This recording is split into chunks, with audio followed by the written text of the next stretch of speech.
This is a CBS News special report. I'm Scott Pelley in Copley Square in Boston. Good day. It is a cool and rainy and blustery day in Boston. It was a year ago today, at this hour, that bombs exploded at the Boston Marathon.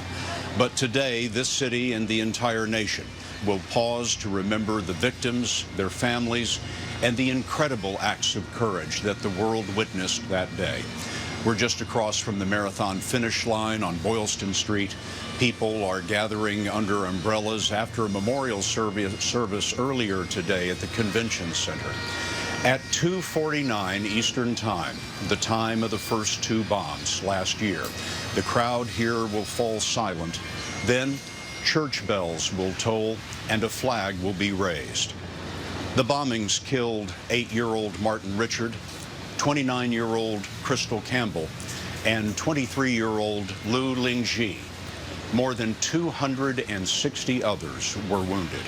3 days later, of course, MIT police officer Sean Collier was shot to death in his cruiser, allegedly by the bombing suspects.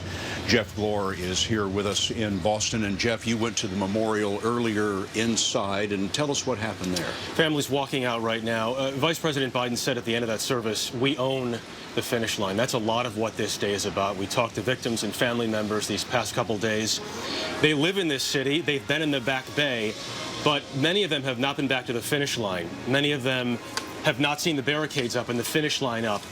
They want to be here today to reclaim this space, they say, to take it and make it theirs.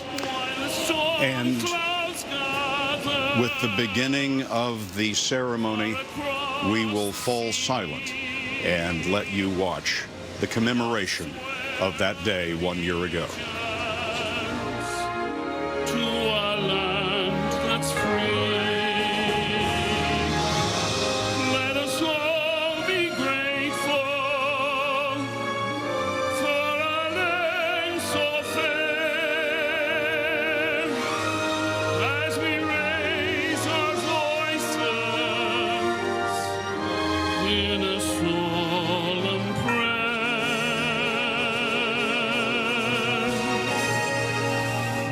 God bless America, land that I love.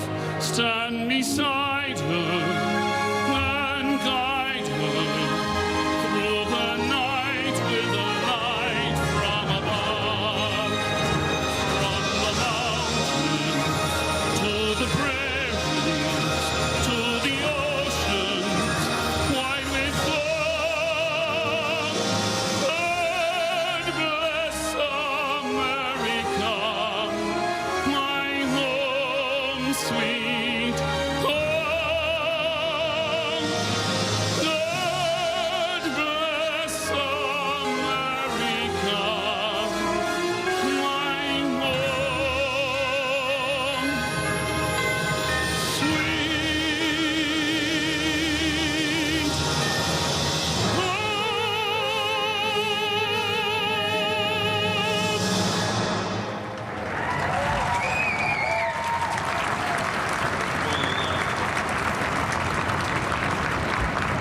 Ladies and gentlemen, at this time, we ask that you join us in a moment of silence.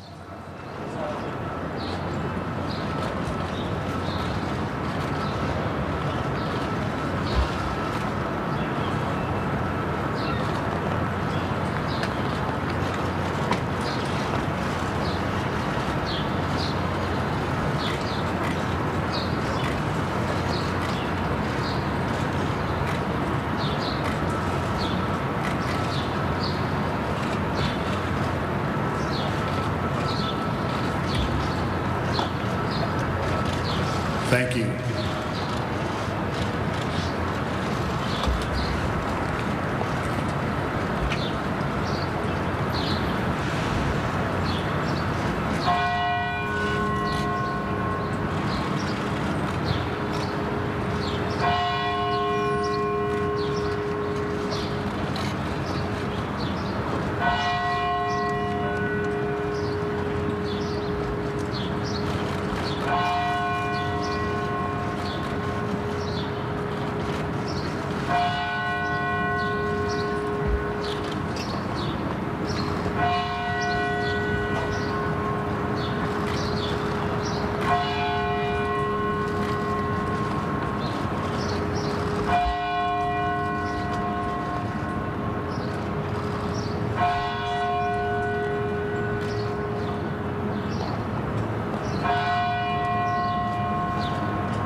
and the rocket's red glare, the bombs bursting in air, gave proof through the night that our flag was still there.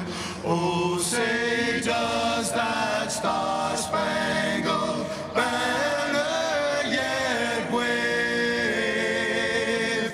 o'er the land of the free and the home of the brave?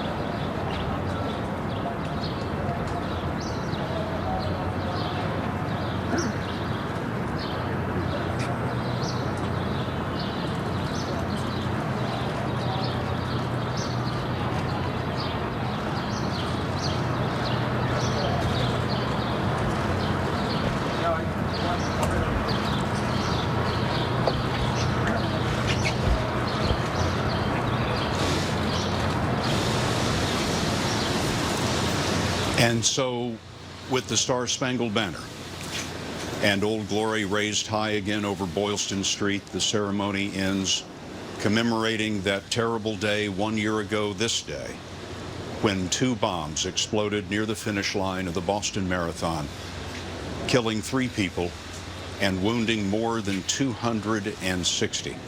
There you see the Vice President, and to the Vice President's left, Deval Patrick, the Governor of the state of Massachusetts.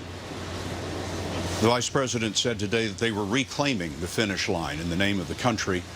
President Obama said earlier today the images that we remember from this moment a year ago are not the images of smoke and chaos, but the images of compassion, kindness, and strength.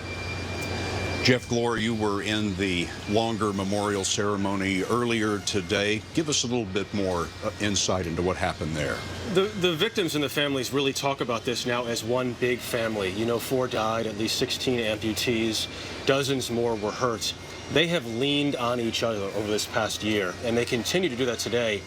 And keep in mind, Scott, you're not talking about just one anniversary here in Boston, because this is the anniversary of the bombing itself. Next Monday is the marathon. So that's 6 days that are very difficult for these families, also 6 days of planning for police. Jeff Glor, thank you very much. You see the signs all over town today. Boston strong. And that certainly is the case now. There'll be a great deal more about this solemn day and the latest on the bombing investigation on your local news on this CBS station. As always, on our website, cbsnews.com, and of course, right here on the CBS Evening News tonight from Boston. Until then, I'm Scott Pelley, CBS News. For news 24 hours a day, go to cbsnews.com.